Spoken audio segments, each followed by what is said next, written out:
Hello friends. Many people are stunned by the speed at which the new BJP government has started working in just the last 2 weeks. And perhaps for the first time in many decades, the people of Bengal are realizing what governance actually looks like. Suddenly, everything seems to be moving. Everything seems to be working.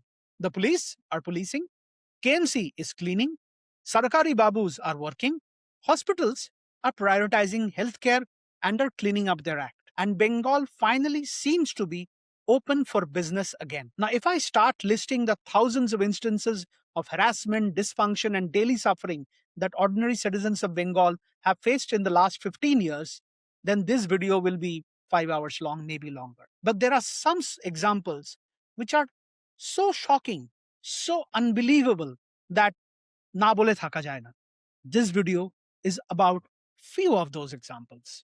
If you regularly use the Kolkata Metro or any public transport in general, then you already know about the bizarre saga of the Chingrighata Metro work. Here's a short version of the story. Since 2024, the TMC government has allegedly denied Metro Rail Nigam permission to complete work on the 366-meter gap in the Chingrighata crossing. Just 366 meters. If this is completed on time, or rather was completed on time, the entire Beleghata Sector 5 stretch, part of the Orange Line, could have maybe become operational by now. And what was required by the state government? Not some major reconstruction, nothing. Just regulate traffic for one weekend. That's all. That's all that the state government had to do. Control traffic so that the metro work can be completed, which would result in commuters getting faster travel, less congestion, reduced pollution, etc., etc. But the shocking part is not that the state government refused to cooperate. It is that the state government first was told by the Kolkata High Court to cooperate and get the work done, further went to the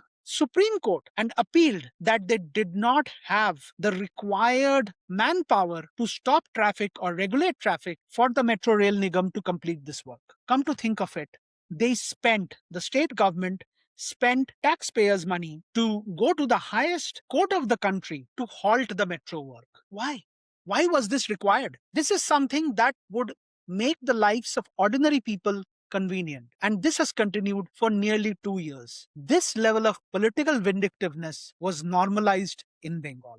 Now, if you think this mentality of non-cooperation was limited only to major infrastructure projects, then that is not the case. There were also some bizarre instances where Bengal government allegedly delayed implementing laws passed by the parliament. Laws that have already been adopted across the rest of India. But Bengal supposedly did not want to implement them. In around July 2024, India replaced the old colonial era IPC, CRPC and the Evidence Act with something called the BNS, which is the Bharatiya Nyaya Sanhita. Every other state implemented this revision. If it doesn't matter if it was governed by BJP, the Congress, the left, any regional parties, everybody implemented it, except the Bengal government. Their bizarre response was, na amra korte debo na. We don't agree to this. Think about how absurd that sounds. The Union of India, except Bengal, is following one set of rules. And Bengal is the only state which will not implement this. And how did they do this?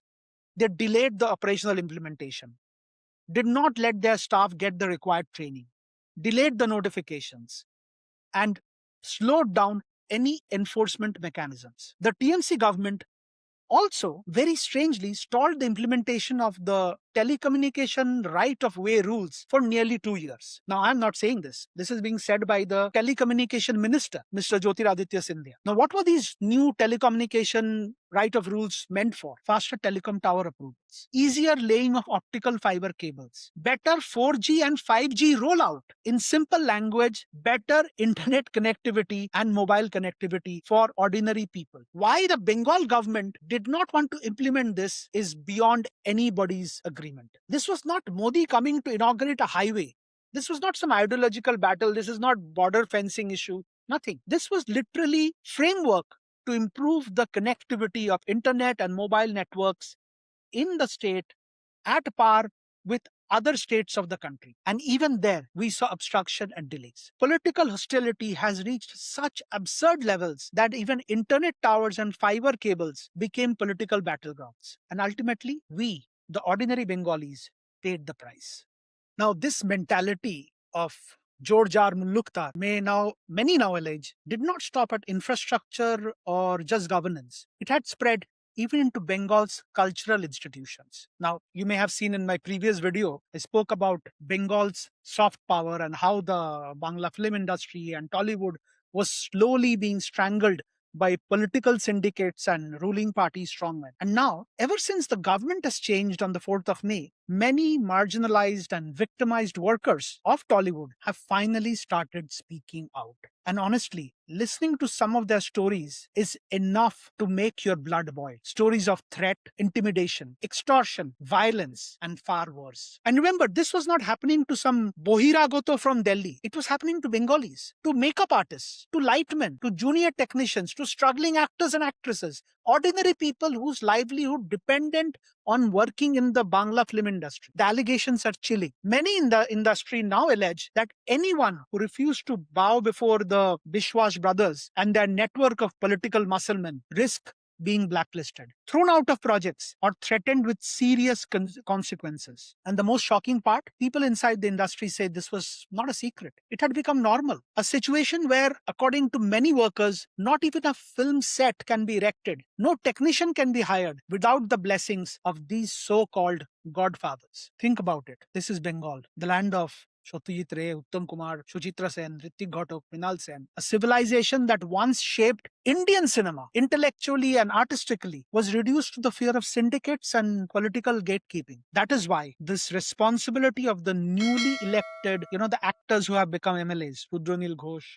Hiran Chatterjee, Papi Adhikari, their responsibility is enormous. If they truly want to have a legacy, their own legacy in this industry, then their biggest mission must be to free Bangla cinema from the grip of these alleged godfathers and gangsters. Restore Tollywood to the glory and dignity and the creative excellence it once had, maybe in the 60s and the 70s. That is all we, the cinema-loving Bengalis, wish for.